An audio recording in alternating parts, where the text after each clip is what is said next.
Gracias y pues gracias a todos los que se conectan en este momento con ustedes. Sí, lo que les voy a hablar es un poco de lo que yo trabajé en mi tesis de pregrado. Eh, Llega a ser un poquito, digamos que ambicioso el título cuando se habla como de plasticidad morfológica y de sobrevivir a la crisis climática, pero digamos que es en términos bastante predictivos, ¿sí? Porque aún no sabemos y creo que nadie sabe qué puede pasar o cómo pueden llegar a responder realmente las especies a las presiones climáticas. Pero entonces sí, les voy a contar un poco como este marco teórico de la importancia de la morfología, de cómo influye, cómo afecta, y pues de lo que nosotros estamos y continuamos trabajando con el profesor Gustavo Londoño y pues digamos que apoyados y financiados por la Universidad de ICES. Entonces, no sé si empiezo ya.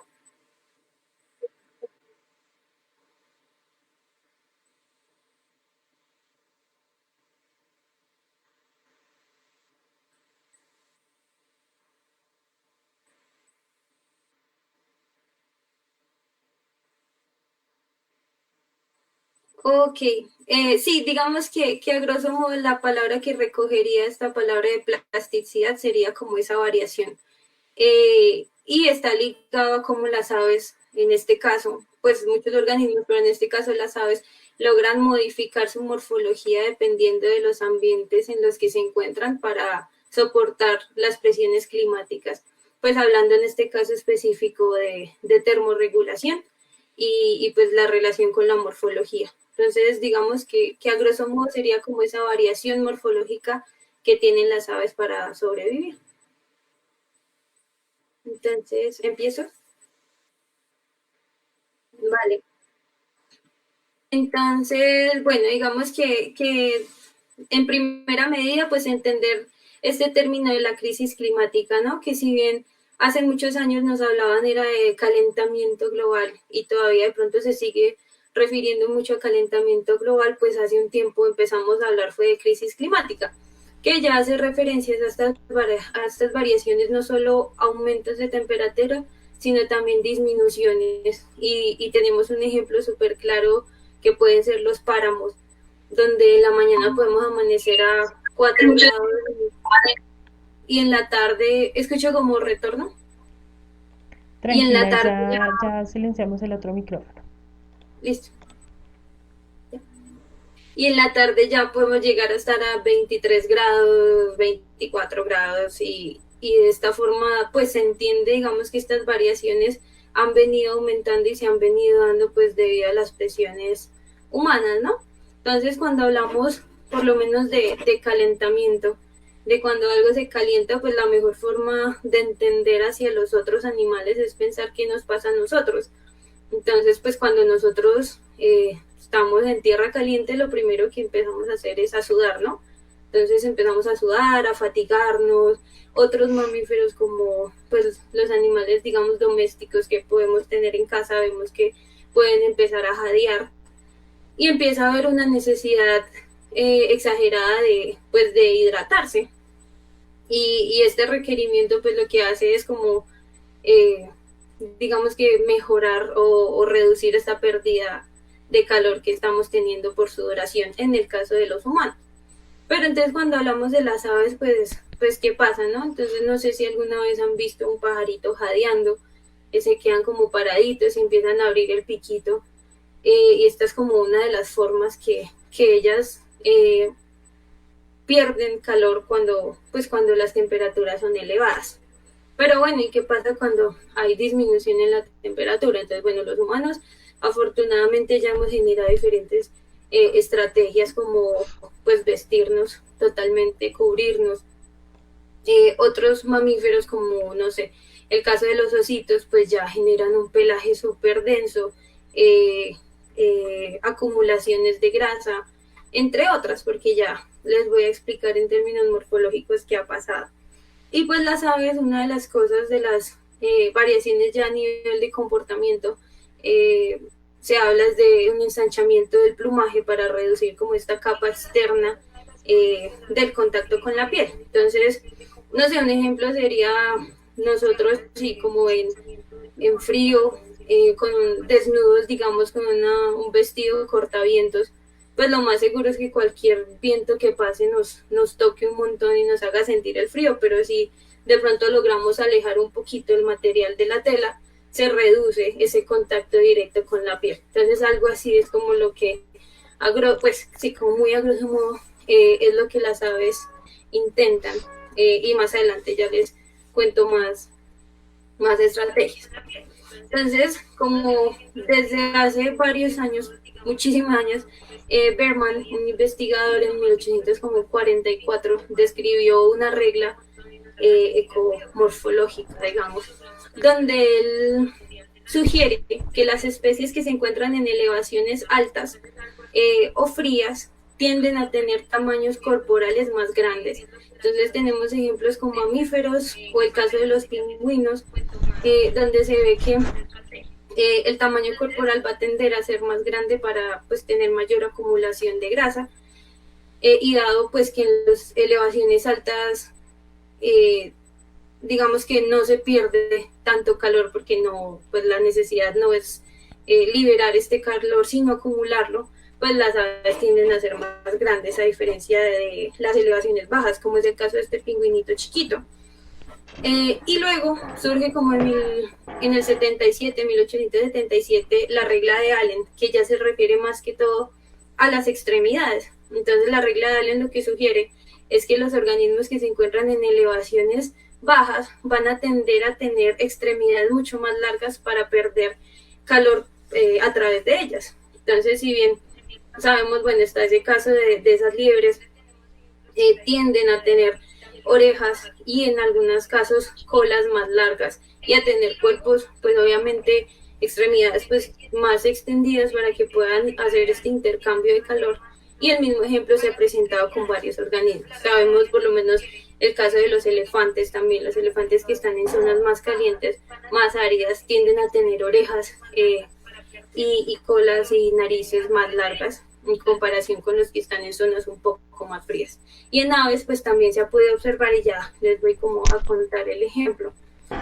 Entonces, bueno, aquí una vez más llega el ejemplo de los pingüinos. Entonces encontramos que los pingüinos que se encuentran por lo menos en la Antártida tienden a ser más grandes, mientras que los que se encuentran en zonas como más calientes tienden a ser más pequeñitos. Y hablar de que, bueno, si bien por lo menos en la imagen se ve que el pingüino, que el emperador tiene, se ve como que el pico es más largo, hay que entender que no estamos hablando en el caso de las aves de un largo del pico, sino que es toda el área, ¿no?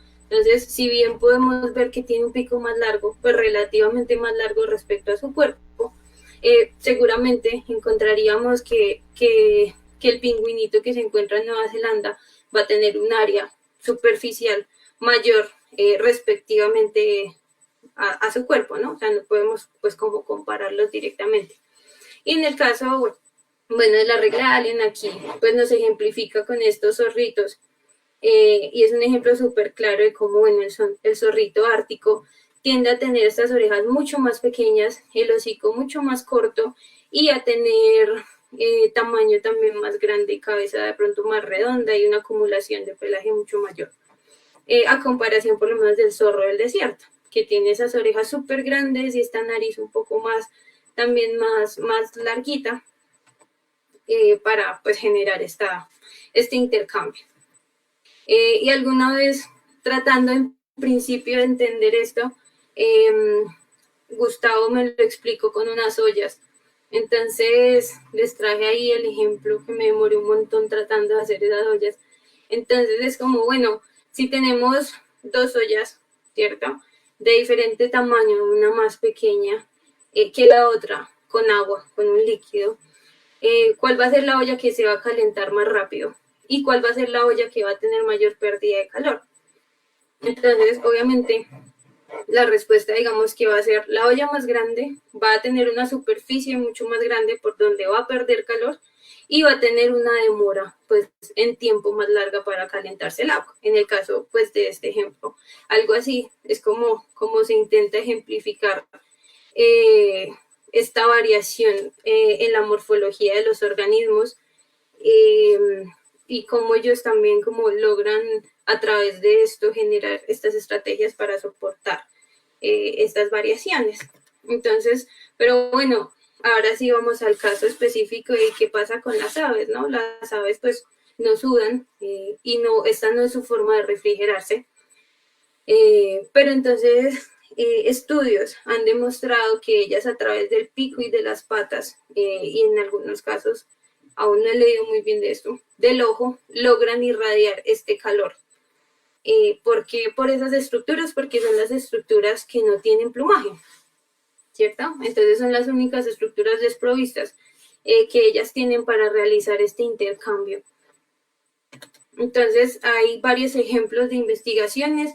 Este investigador Tattersall publicó este artículo en Science, ha venido trabajando diferentes investigaciones, trabajó una con Melospisa, una especie como de algo así como un primito del copetón, digamos, parecido. Y lo que hizo fue observar cómo cuando esta misma especie, las subespecies de esta especie, se encontraban en diferentes localidades, había una evidente variación en la morfología de los picos. Y en el caso de este experimento del tucán que realizó Tattersall en el 2019, encontró pues que el pico era de las ventanas térmicas más grandes y que era como el homólogo de las orejas de los elefantes por esta capacidad de perder calor y de irradiar este calor por este lado. Entonces actuaba como un refrigerador eficaz para que ellos pudieran perder este exceso de calor cuando lo había. Otro ejemplo que tenemos es de este hornbill. Esta investigación se hizo como en Sudáfrica, en Pretoria, y encontraron que igual este bichito, pues vemos que tiene no solo el pico, sino que tiene el ojo y esta cosita que le cuelga, que se llama gular, desprovisto de plumas, y que a través de estas estructuras llega a perder alrededor del 75% del calor cuando está expuesto como a estas presiones térmicas. Entonces, una vez más, se reafirma la importancia de estas estructuras cuando los organismos necesitan como disipar o conservar calor. ¿Y qué pasa? Bueno, para el caso de las patas, digamos que el caso de las patas no ha sido como tan estudiado, se le ha dado un poco más de fuerza a los picos, pero tenemos el ejemplo de los flamingos, que lo que, no sé, de pronto todos hemos visto la foto o los hemos visto, que suelen recoger una patica y esconderla en el plumaje. Pues ellos normalmente están en condiciones mucho más calientes, obviamente, pero entonces se sugiere que las patas también llegan a ser una fuerte estructura que permite esta disipación del calor y que cuando la recogen suele ser una estrategia para conservar el calor. Entonces, digamos que en términos de lo que nosotros hemos podido investigar, también hemos visto que a la hora de conservar calor, cuando las aves se encuentran expuestas a temperaturas bajas, ellas utilizan son una serie de comportamientos, de variaciones en el comportamiento. Y en el caso de estos flamingos, pues encontraron que cuando hacía más calor, los pájaros ya tendían a pararse sobre las dos patas, mientras que cuando estaba haciendo más frío, favorecían esta postura en una sola pierna. Al igual que meter la cabecita, como se ve en esta imagen, meter la cabecita debajo del ala también termina siendo una estrategia que ellos utilizan para disipar la pérdida de calor por el pico. Y otra de las como ejemplos que traje, que de pronto ya no tiene que ver un tanto con morfología, pero sí tiene que ver mucho como con esta importancia del pico en los organismos, es el caso de esta especie Parus mayor, que lo que hace es que cuando hay escasez de alimento, tiende a enfriar el pico. Entonces, para reducir como esta pérdida de energía, digamos, en calentar el cuerpo. Entonces, bueno, eso digamos que en términos de la importancia de estas estructuras como estructuras para el intercambio de calor y para pues conservar calor también. Pero entonces, ¿por qué se hace importante la morfología? Y es porque como les contaba con las otras investigaciones, cuando se ha visto bueno, que hay una variación y que se ha observado que en otras aves hay variaciones, pero estos estudios se han hecho principalmente en zonas donde hay estacionalidad. Entonces nosotros, pues en el trópico realmente no tenemos investigaciones de este tipo donde podamos responder y saber, bueno, cuál es el efecto real en la morfología de las aves y si estamos en un escenario de cambio climático y seguramente muchas especies tendrán que tender a subir o a bajar en el gradiente, ¿qué va a pasar con estas adaptaciones para soportar las presiones climáticas? Entonces es ahí donde se hace importante entender cómo los tamaños de picos y patas son trascendentales para la supervivencia de las especies. Entonces fue ahí donde pues nos preguntamos, bueno, estas reglas serán globales, o sea, ¿será que aplicarán para todos los organismos? ¿Será que en el trópico las aves se están comportando igual y la morfología está teniendo la misma variación que en otras zonas, digamos, del mundo? Entonces, ahí surge la investigación que nosotros estamos haciendo. Entonces, quisimos comparar en el Valle del Cauca dos elevaciones. Entonces, tomamos Anchicayá, que es en tierras bajas, como a 600 metros, que es la imagen que está a la izquierda, y Sigia, que es la imagen que está a la derecha, que ya es un bosque de niebla a 2300. Entonces, bueno, quisimos ver estos rangos elevacionales que terminan siendo contrastantes al igual que sus temperaturas y quisimos, pues nos preguntamos, bueno, ¿realmente las aves están variando la morfología? ¿Realmente podemos encontrar que haya diferencia entre los tamaños de las aves o de los hermanos, digamos, cucaracheros de tierras bajas con los de tierras altas? Entonces, pues nos seguimos respondiendo a eso, pero les voy a seguir contando como qué es lo que estamos haciendo. Entonces, bueno, nosotros lo que estamos haciendo es capturarlos con redes de niebla y estamos haciendo unos experimentos donde simulamos las temperaturas. Entonces, bueno, esas dos fotos son de tierras bajas, pero tanto aves de tierras bajas como de tierras altas las exponemos a simulaciones de temperatura en frío, que es 14 grados centígrados, y en caliente, que es 34 grados centígrados.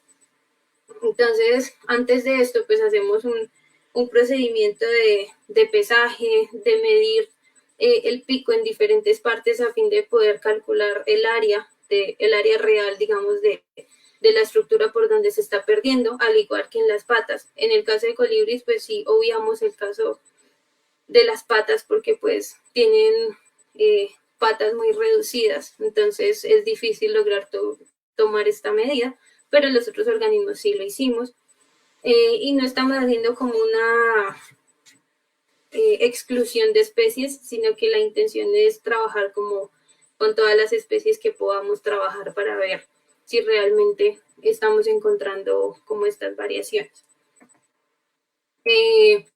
Luego de eso, bueno, cuando nosotros capturamos las aves y las exponemos a estos experimentos, con fotografía térmica tomamos estas fotos que ustedes pueden ver ahí,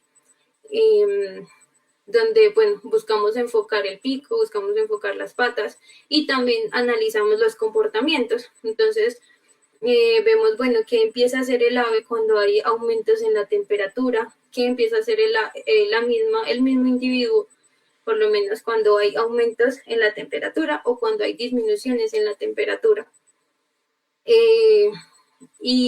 Y pues hemos encontrado para el caso de, bueno, de las aves, por lo menos cuando están expuestas a frío, las aves de tierras altas tienden a tener una mayor resistencia al frío. Entonces, el experimento dura media hora y digamos que hasta apenas los 20 minutos ellas ya empiezan a responder y a ensanchar como el plumaje y a generar estrategias que les permitan no perder calor, como es el caso de la imagen de aquí abajo, que una palomita que estábamos poniendo en frío.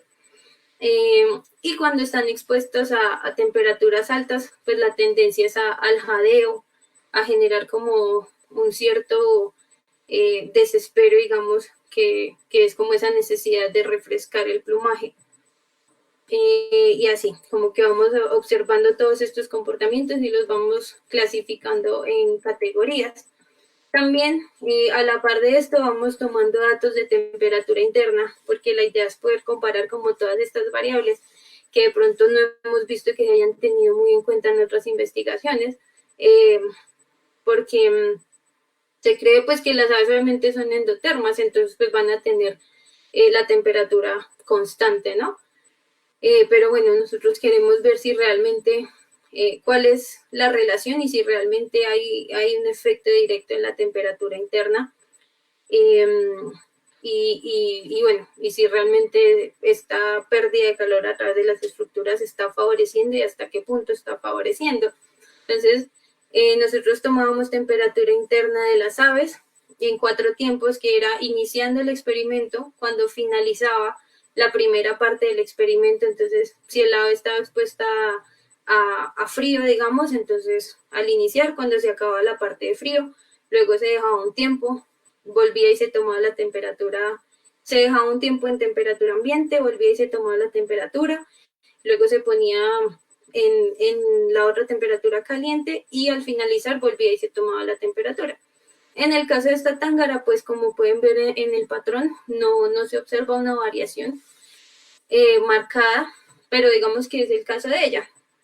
Tenemos muchísimos datos que todavía hay que limpiar y hay que analizar, porque hay otras especies que sí tienden a tener una relación directa como con esta disminución y este aumento de la temperatura, pero digamos que eso todavía hay que seguirlo analizando.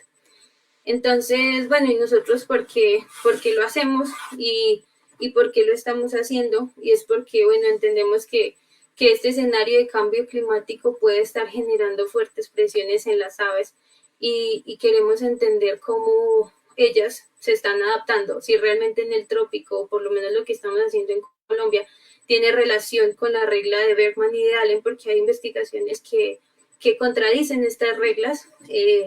Y pues queremos aún saber qué está pasando en Colombia.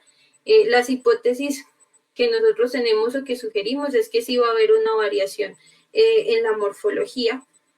Y cuando hablamos de esta variación en la morfología hay que entender que no es como... Sí, no es como tan sencillo como decir, ay, no, las aves de tierras altas sí son más grandes y tienen picos más pequeños y las de tierras bajas no. O sea, ahí hay que tener en cuenta también muchos factores, pues también filogenéticos que nos puedan, pues como explicar esto. No es como así como tan sencillo de pronto de decirlo, pero sí sugerimos que las aves de tierras altas van a tener un tamaño relativamente más grande en corporal y unas estructuras, unas extremidades relativamente más cortas para perder este calor, y que cuando están expuestas a estas temperaturas, Gustavo publicó hace unos años un artículo sobre los movimientos altitudinales y pues sugiere en su artículo que pues que las especies de tierras altas tienen como una mayor capacidad de soportar a las variaciones o a los cambios en el gradiente. O sea, tendrían una mayor facilidad, digamos, para bajar en el gradiente en comparación con las de tierras bajas, pero digamos que esto también aún sigue siendo hipotético y aún lo seguimos como intentando entender pues con todos estos datos. Queremos igual aportar al conocimiento de la fisiología pues térmica de las especies y pues específicamente de las aves tropicales, porque como decía, no hay como muchas investigaciones de este tipo en ellas. Pues la que hizo Tattersall sí tiene datos de Brasil, pero no relaciona todas las variables que nosotros estamos como buscando relacionar. Y entender también que todo esto es una cadena de sucesos y que son una serie de implicaciones ecológicas, porque si bien sabemos, bueno, las aves cumplen este rol importante en la polinización, en la dispersión, y pues digamos que en términos antropocéntricos, pues son bastante carismáticas para favorecer procesos de las comunidades de apropiación. Entonces, bueno, entender estas implicaciones ecológicas también para entender cómo variarían todos los organismos, ¿no? Porque retomando, lo hacemos, bueno, porque queremos aportar al conocimiento de la fisiología térmica de las especies tropicales de aves, porque pues si bien se han realizado investigaciones en fisiología térmica, no se han hecho de este tipo, no se han hecho como con todas las variables que nosotros queremos relacionar y pues no se han hecho en el trópico. Entonces, lo poco que se ha hecho fue, lo que se ha hecho, se ha sido, bueno, esta investigación que hizo Tattersall con ese tucán, pero aún así no, como que no relacionó todas las variables que nosotros queremos que se relacionen y queremos que como que expliquen realmente qué está pasando como con las especies de aves y qué pasaría en un escenario donde pues hay una variación no solo en el clima, sino que esto implica directamente una variación en las coberturas vegetales. Entonces a eso nos referimos también como con estas implicaciones ecológicas de, bueno, qué pasa en la dispersión pues ascendente o descendente de las comunidades de aves, qué pasa cuando estamos en un escenario donde varían las coberturas vegetales y por eso hacemos por lo menos los experimentos para lograr predecir de alguna forma eh, cómo se podrían llegar a comportar las especies y realmente pues termina siendo un reto porque de pronto todas las otras investigaciones han trabajado con aves que están pues en medio de todo acostumbradas, criadas, pero trabajar con aves silvestres pues termina siendo también un reto grande, pero pues a la vez bastante interesante. Eh, y bueno, y entender también que estos efectos de la crisis climática influyen en muchos factores. Entonces, de pronto, lo que yo trabajé en Sudáfrica fue cómo influía este cambio en la temperatura en la inteligencia de las aves. Entonces, uno, no sé, para mí era brutal pensar en, bueno, cómo esto va a influir en la inteligencia de las aves. Pues obvio, yo estaba en un desierto, entonces pues el desierto tiene unos cambios de temperatura bastante abruptos. Un día uno se levanta a 8 grados y al mediodía ya está a 40. Entonces queríamos ver en un grupo de aves pues salvajes pero acostumbradas a los humanos cómo estas presiones estaban influyendo y realmente se llegan a ver algunas relaciones en las respuestas de este grupo social con el que estábamos trabajando. Entonces, bueno, digamos que a grosso modo es entender que estas presiones climáticas generan varias afectaciones en las aves. Eh, y bueno, y en la morfología, obviamente no vamos a ver saltos ahorita, ya en 10 años, porque pues sabemos que la selección natural no actúa de esta forma y que la evolución de estos rasgos no actúa en tiempos tan cortos, pero pues sí creemos que sí puede haber unas respuestas de momento ante estos cambios tan acelerados. Y ya entonces, bueno, ahí había quedado entonces en los agradecimientos, eh, que le agradecía como a todas las personas que fueron parte de la investigación, que la apoyaron, que la acompañaron, eh, a los asistentes de campo, a Anderson, a Santi, a La Roja, y bueno, y en otras temporadas donde también tuvimos la oportunidad de tomar otros datos, y agradecer pues a estas tres personas en especial, a David, a Suania y a Orlando, porque estuvieron en un momento donde necesitaba entender un poco cómo se estaban comportando los datos y pues en su momento fueron de mucho apoyo. Entonces pues agradecerles a ellos también especialmente por ese tiempo que se tomaron y por su compañía también en el proceso. Eh, Creo que ahí finalizaría. Entonces, cualquier pregunta que tengan, súper dispuesta a responderlas y qué pena por los problemas. Creo que fue mi internet que se acabó. Entonces bueno, creo que ya lo están viendo todo, ¿cierto? O no sé si.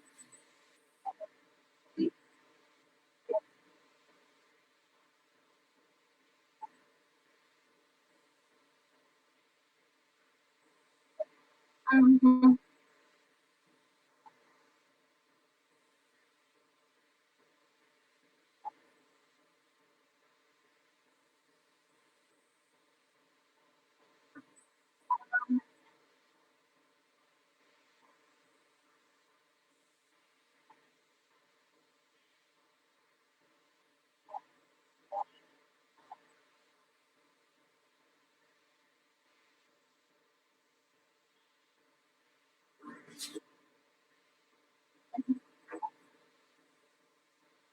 Ujú.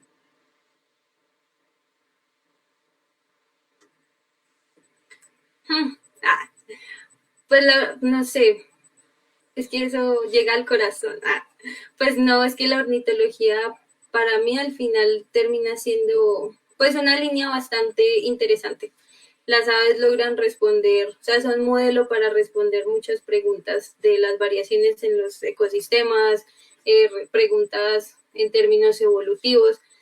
Son bastante carismáticas, o sea, creo que son pocas las personas que no disfrutan de observar un ave o de conocer de las aves. Entonces, digamos que por lo menos ahorita en un escenario de pensarnos las transformaciones sociales con la gente terminan siendo muy, muy agradables, digamos, para transmitir esta defensa del territorio por parte de ellas, pues con ayuda de las aves, ¿no? Eh, Creo que ellas no, son muy bellas, o sea, todos sus comportamientos, todos los patrones, la biología reproductiva, el porqué de los colores, el porqué de... No, todo. Y la morfofisiología, a mí me parece brutal porque creo que muchas veces se le atribuye a los tamaños de picos y patas como a cuestiones ecológicas de, bueno, de pronto de alimentación, forrajeo, del hábitat, a cortejo, pero muy poco, digamos que a veces obviamos mucho el papel de la termorregulación y de cómo estas estructuras favorecen estos procesos. Entonces creo que es un tema en últimas que es nuevo y que falta muchísimo, muchísimo por hacer y falta muchísimo por hacer en el trópico. Entonces creo que es un tema que sería muy interesante de cómo seguir profundizando. Vale, Lina, muchas gracias. Me informan también por interno Si me que escuchas, se cayó otra vez. sí te escuchamos, Lina. Sí te escuchamos, te escuchamos. Ok, ya me iba a Sí, ok, asustar. tranquila. Hemos tenido problemas como con el audio, no sabemos por qué. Me informan también por interno que las preguntas que Sí. te hice, pues no se escucharon en la transmisión. Entonces, para aquellos que preguntaban, yo quise que Lina nos compartiera el por qué estudiar ornitología y por qué estudiar morfofisiología específicamente de las aves.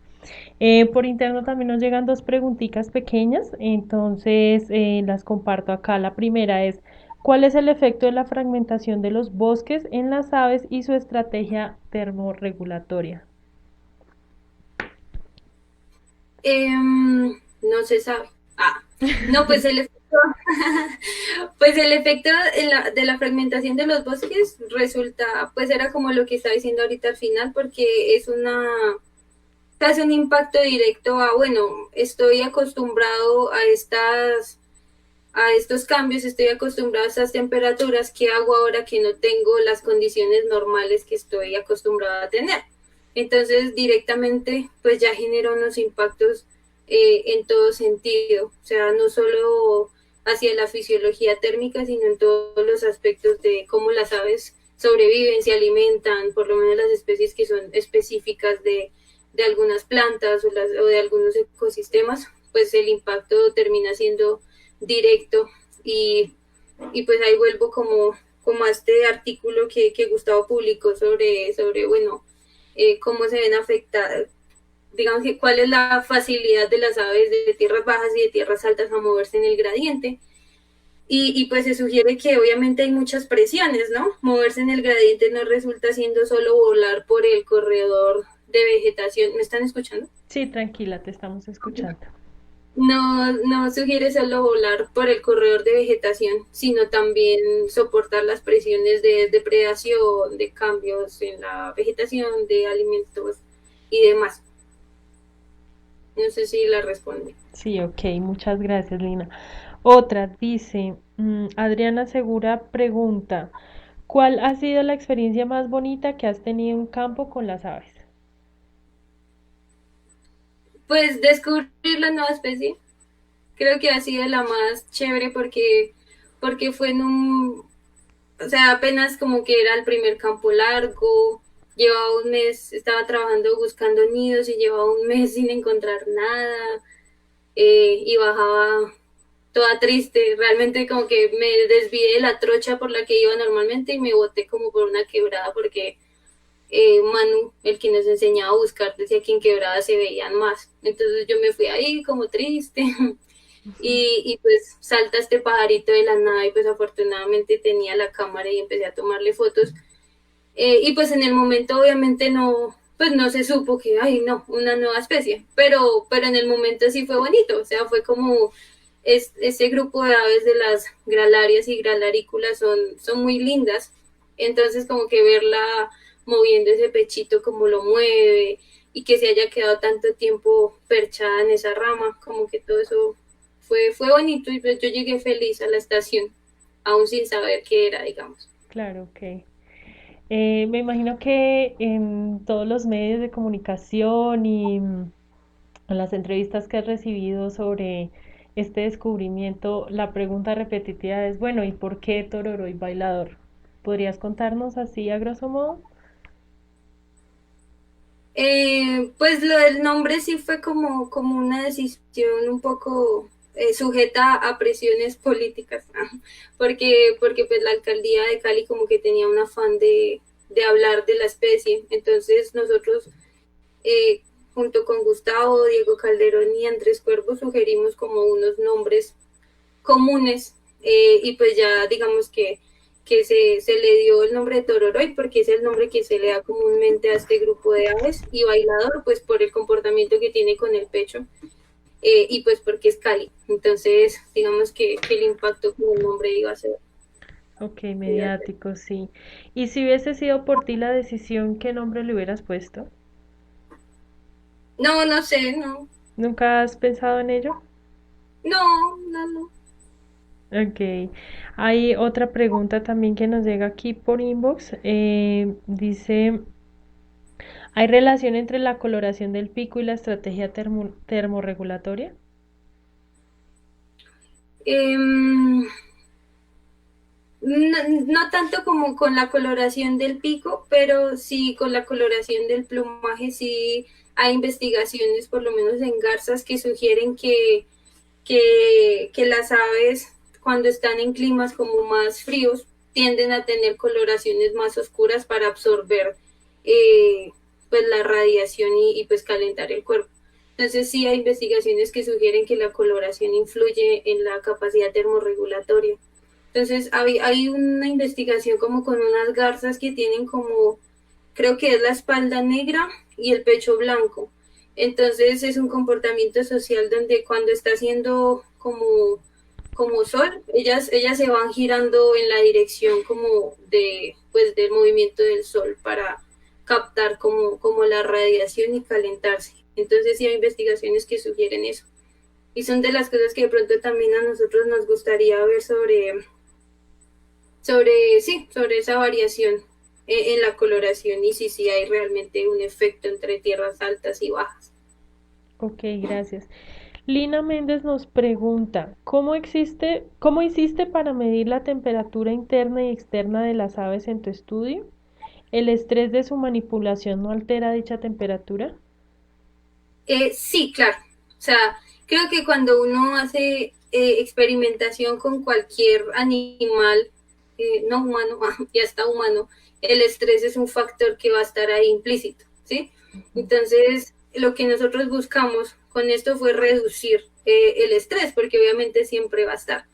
Entonces, la temperatura interna en principio la tomábamos con un cloacal, que es un sensor súper chiquitico que se introduce en la cloaca y toma pues la temperatura ahí. Pero en principio se mantenía un poco más de tiempo para que tomara como todo el tiempo del experimento, pero para reducir ese efecto del estrés solo lo tomamos 4 veces. Entonces el ave pues se cogía, se le introducía el cloacal como a cual eh, animal, se le introducía pues por la colita y se tomaba y se esperaba más o menos 5 o 10 segundos y se retiraba y se metía como al experimento, que eran como unas neveritas, unas cajitas, y la temperatura externa se tomaba con la cámara térmica. Entonces, la cámara térmica pues de una te va midiendo la variación que hay en el cuerpo pues, de las partes que se están calentando, enfriando, y así. Vale, ok, muchas gracias. Estamos revisando a ver si de pronto nos llegan más preguntas al interno de quienes nos están acompañando en este momento en Facebook. Sí, parece que hay una más.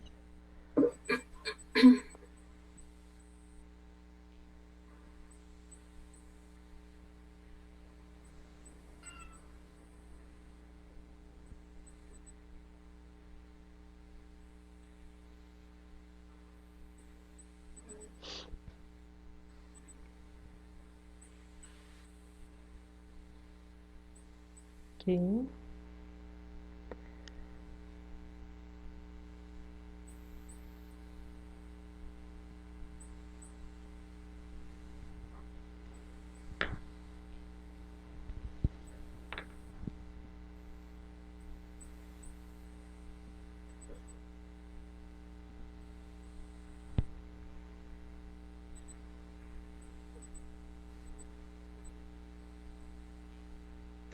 Bueno, por aquí otra. Daniela nos pregunta, ¿has pensado como variable los pequeños soplos de viento o lloviznas, cómo lo tomarían las aves en su termorregulación?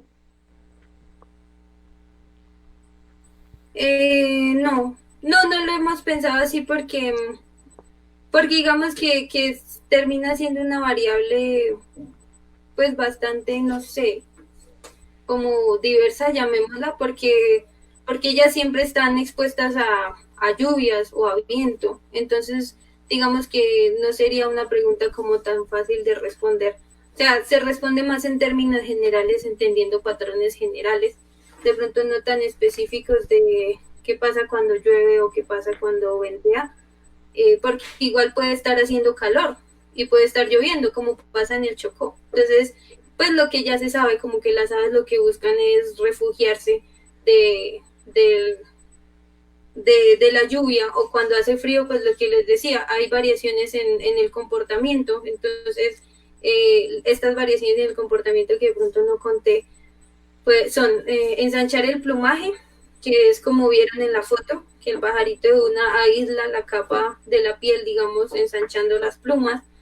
Otra es meter la cabecita debajo del ala para reducir la pérdida de calor por el pico, que terminaría siendo el homólogo de cuando nosotros, no sé, estamos en páramo y nos da frío en la nariz y se nos enfría un montón. Ujú, Entonces, como que yo a veces lo pensaba así, como que claro, si a uno le duele, no me imagino a ellos. claro. Eh, y otra estrategia que usan es acurrucarse, entonces esconder como las paticas para no perder calor por estas estructuras. Vale, ok. Parece que no tenemos más preguntas.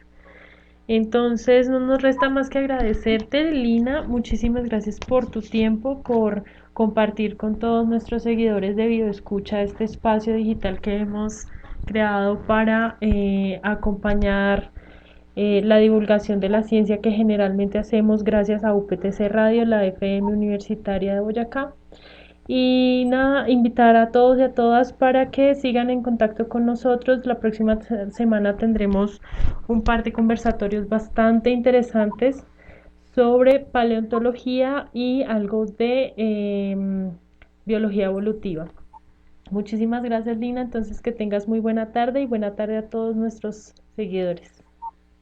Bueno, gracias a ustedes por la invitación y qué pena los problemas de internet. Tranquila, son impases que en esta era nos toca tratar de sobrellevar.